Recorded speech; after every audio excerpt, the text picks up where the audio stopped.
Hoje nós vamos falar sobre o tema Reconhece-se o cristão pelas obras. Já refletiram sobre isso? Hoje nós vamos fazer uma reflexão rápida sobre o que é ser cristão, sobre quais são essas obras que nós devemos fazer. Bom, a gente pode abordar esse tema de muitas formas, citando inúmeras passagens de Jesus. Mas temos aqui 20 minutos, 25 minutos na noite de hoje, então eu recomendo a gente começar refletindo sobre duas frases do Evangelho. A primeira vem do Evangelho de Mateus, capítulo 7, versículo 21, onde tem a seguinte passagem: nem todos os que me dizem Senhor, Senhor, entrarão no reino dos céus, mas somente aqueles que fazem a vontade do meu Pai que está nos céus. E a segunda frase é: bastará dizer sou cristão para que alguém seja um seguidor de Cristo? E Jesus fala: procurai os verdadeiros cristãos e os reconhecereis pelas suas obras. Então, gente, o que podemos entender disso? É claro que a gente se intitular cristão é sem dúvida admirar e seguir o que Jesus Cristo fez. Ou seja, é concordar que o caminho que ele nos recomendou faz sentido. Porém, notem que a vinda de Jesus na Terra não foi passiva. Ele não veio aqui apenas pregar, ensinar com a palavra. Ele principalmente veio dar o exemplo prático de como devemos nos portar. Ele disse, por exemplo, que devemos amar ao próximo como a nós mesmos. Ele só disse isso? Não. Na verdade, ele fez isso. Desde sempre. Ele encarnou na Terra, que é esse mundo ainda atrasado, na qual ele não precisava mais viver. Jesus não tem nada para resgatar ou para aprender aqui. Ele é um espírito puro, perfeito. Então, ele ter vindo à Terra sofrer com as dificuldades da encarnação, para nos ensinar sobre o amor, ajudando inúmeras pessoas. Ainda por cima, naquela época que a força bruta, os martírios é que dominavam o mundo, já não é por si só uma atitude ativa de amor a todos nós. Ele se doou para a humanidade. Cada pessoa que Jesus consolou, cada doente que ele curou, cada família que ele visitou e doou do seu tempo, dividiu o seu pão. O que é tudo isso para nós? O que ele nos mostrou então? Ele mostrou que é esse o caminho. Essa é a obra. A obra é amar o próximo. A obra é ajudar tanto quanto for possível. Ajudar sempre. Quem for e como for. E para ajudar o próximo, nós não precisamos diminuir nada do que somos. Basta acrescentar. Basta a gente estar de prontidão, atento para ajudar. Sem julgar. Eu digo sem julgar, porque quando a gente julga, normalmente a gente não ajuda, não é? E lembrando que Chico Xavier dizia: quando chegamos ao plano espiritual, ninguém pergunta a nossa religião, mas o quanto de bem se praticou na Terra.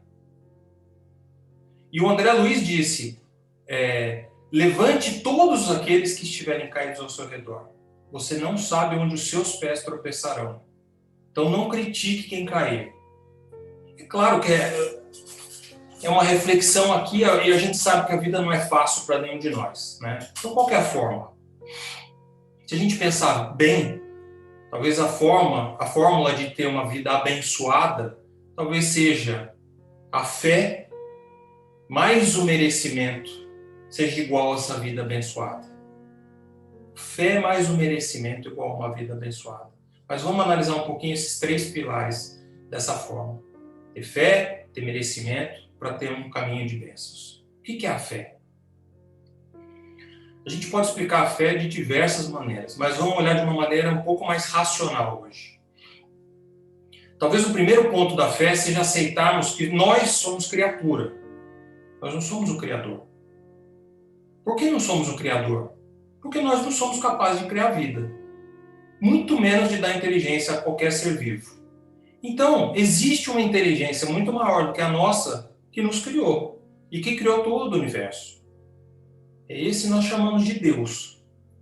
Então, depois vamos lembrar que nós Estamos muito longe de sermos perfeitos. Nós estamos em um processo de aprendizado, de evolução.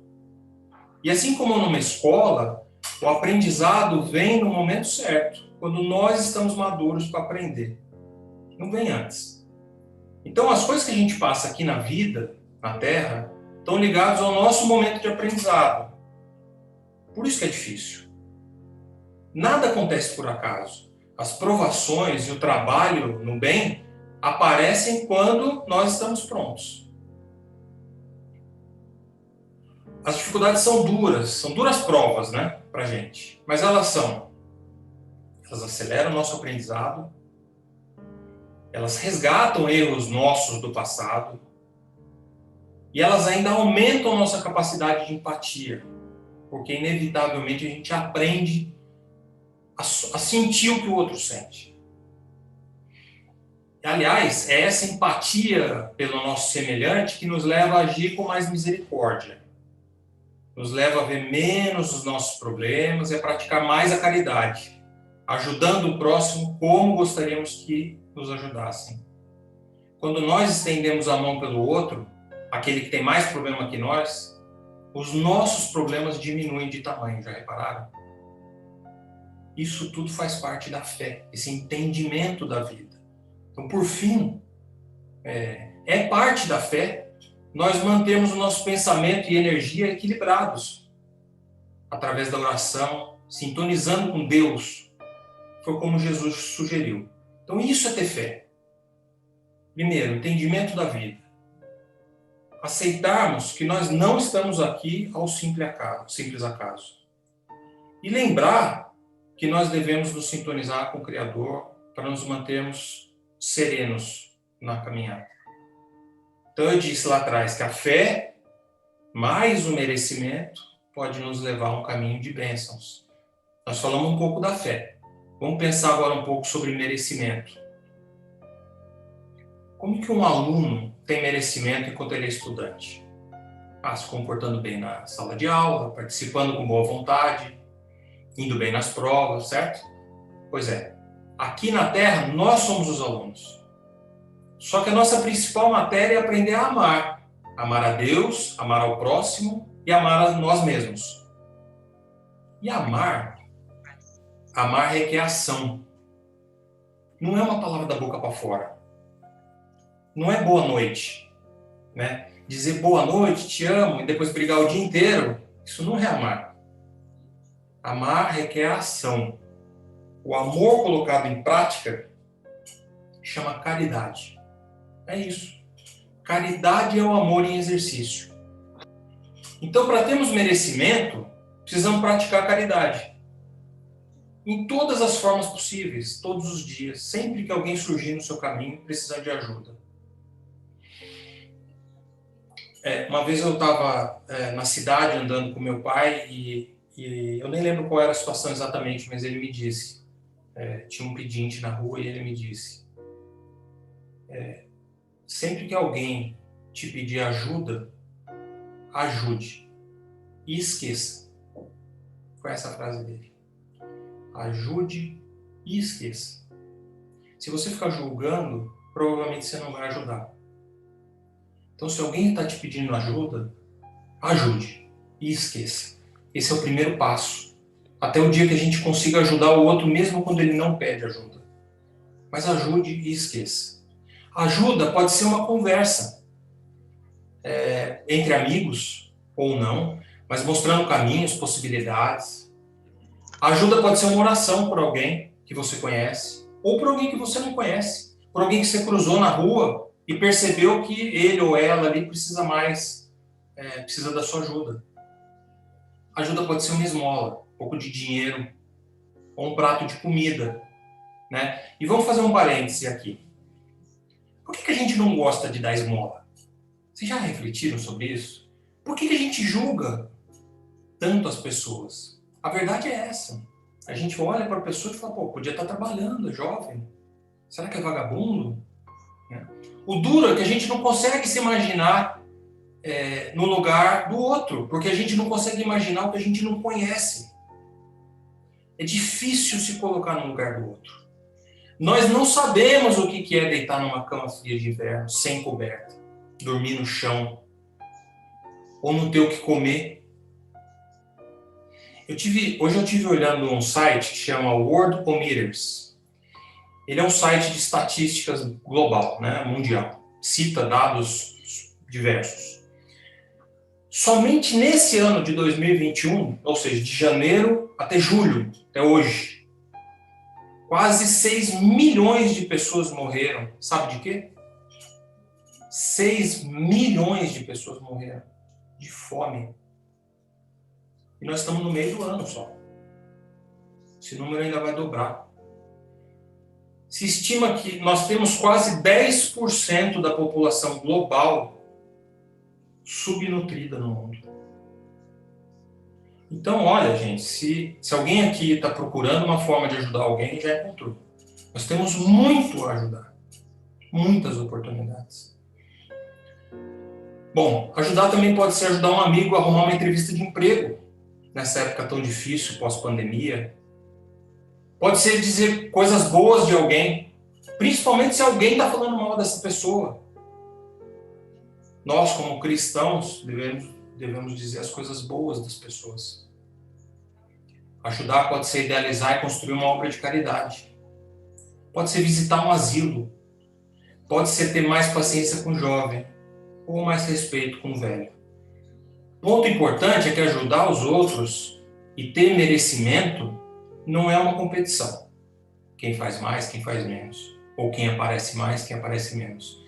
Ter merecimento é estar de prontidão para ajudar alguém e fazer de fato.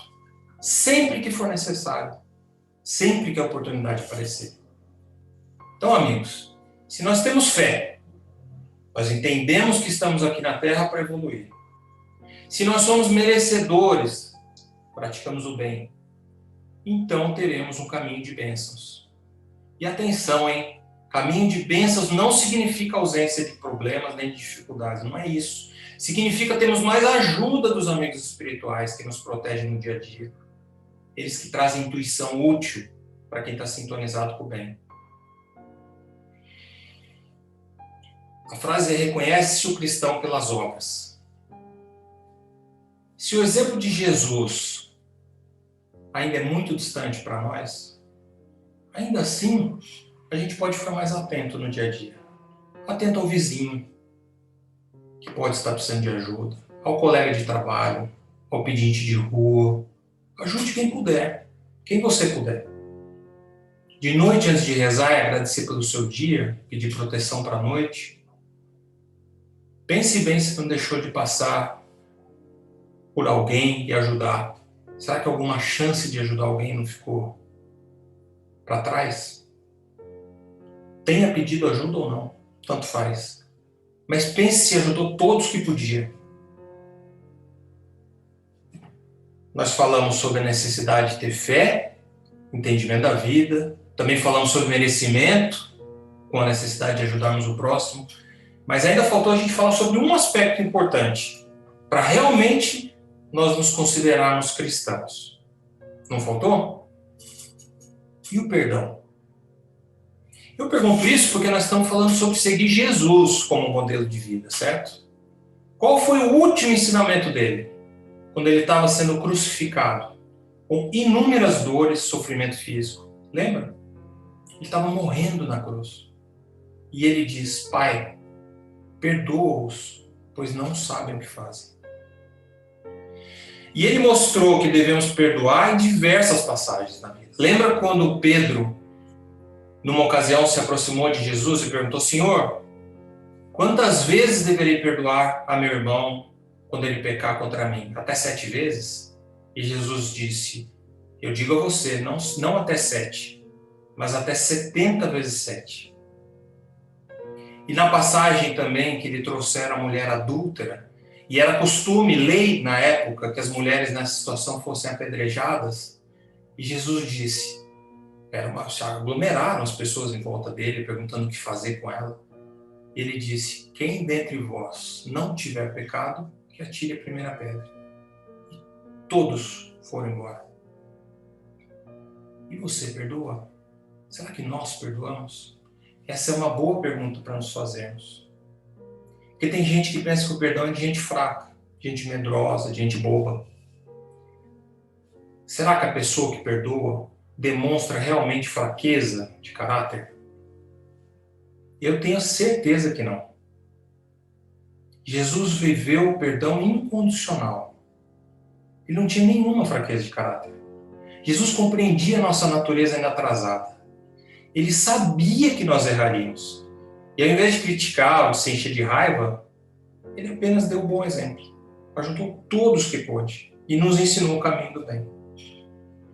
E ele fez isso com tamanha assertividade, com tanta atitude, que a sua vida, que foi tão curta, é estudada até hoje, 2000 anos depois.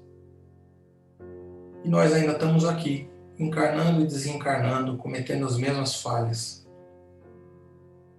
Talvez seja uma questão de decisão nossa, em tratar a vida como um projeto. Não que a gente vá mudar do dia para a noite, mas em traçar metas factíveis, para que a gente possa evoluir, para que no final dessa vida a gente possa voltar ao plano espiritual um pouquinho melhores, tanto no aspecto da fé, quanto do merecimento. Sermos úteis, realmente cristãos. Isso é ser cristão, meus amigos. É ter fé no mais alto. Nós não estamos aqui por acaso. É conquistar o merecimento através da ajuda ao próximo. E é perdoar sempre. Essa é a obra que devemos edificar ao nosso redor. Quando nós dizemos reconhece-se o cristão pelas obras, nós estamos falando da obra de espalhar o bem aonde os seus braços alcançarem. Cada um no seu tempo, dentro do que pode, mas progredindo e sempre expandindo o seu alcance de amar. Assim seremos reconhecidos como cristãos, como trabalhadores de Jesus na terra. E Deus vai perceber isso pela gratidão daqueles que nós ajudamos. E por fim, lembremos mais uma vez que não é uma disputa por quem faz mais. Ninguém precisa saber o que você faz. O que nós fazemos ou deixamos de fazer sempre será entre nós e Deus. E entre nós e Cristo, que foi o nosso professor, é o nosso mestre de amor. Sempre que houver uma dúvida sobre o que fazer ou sobre como agir, pense no que Jesus faria e faça o mesmo. Eu desejo que nós possamos ser sempre úteis ao nosso próximo, verdadeiros cristãos. Muito obrigado.